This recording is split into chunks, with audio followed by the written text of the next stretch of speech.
So guys welcome back to the channel. Ajay आणि आर्या ब्लॉग्समध्ये आपलं पुन्हा एकदा स्वागत. तर आज नवरात्रीचा 8वा दिवस आहे. तर आज माझ्या आईचा आणि आर्याचा म्हणजे उपवास असल्यामुळे आज आपण कन्यापूजन करणार आहे.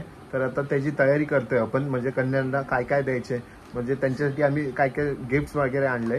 तर त्यासाठी आपण बघू आता काय काय करायचं. चला नंतर आपण द्यायचं. तर आर्या तुम्ही सांगू शकते काय नाही ते पॅकेट्स बनवायचे आणि द्यायचे, कन्यापूजन करायचं आपल्याला. ओके. तर किती टोटल कन्या, म्हणजे किती 9 जणांना देणार आहे तो? 9 7 असतात, 9 असतात, जसं येतील तसं. ओके. One eternity later. तो आपण रेडी झालो आहे कन्यापूजनसाठी. आर्याला बघा अजून तयारीच चालू आहे. आता बाहेर कन्या सगळे आलेत, एकत्र 10 आलेत कन्या, माहिती आहे सध्या. कुणाला नशिबात भेटत नाही इतकं.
मोठ्याचं कन्यापूजन झालं, आता मोठ्यांचं काय. आर्याने कन्यापूजन करून सुद्धा मोठ्या लोकांचं पण पूजन केलं, म्हणजे तिच्या आईचं आणि माझ्या आईचं पण तिची आई इकडे नसल्यामुळे आपण त्यांना काय व्हिडिओमध्ये घेऊ. हा ब्लॉग आता इथेच एंड करतोय. कन्यापूजन झालं, एकदम छानपैकी झालं यावर्षीचं. यावर्षी बायको पण होती सोबत. कन्यापूजन अजून चांगलं केलं. आर्याने तर खूप सोबर केलं यावर्षी. तर आपण हा ब्लॉग इथेच एंड करूया. पुन्हा भेटूया नेक्स्ट ब्लॉगमध्ये नवीन कंटेंट घेऊन. दांडिया पण आता परत, तरी दांडियाचे हूप्स आहेत, दांडिया घ्यायला जायचंच आहे. हां, तर पुन्हा भेटूया नेक्स्ट ब्लॉगमध्ये नवीन कंटेंट घेऊन. Thank you so much. तेपर्यंत जय शिवराय.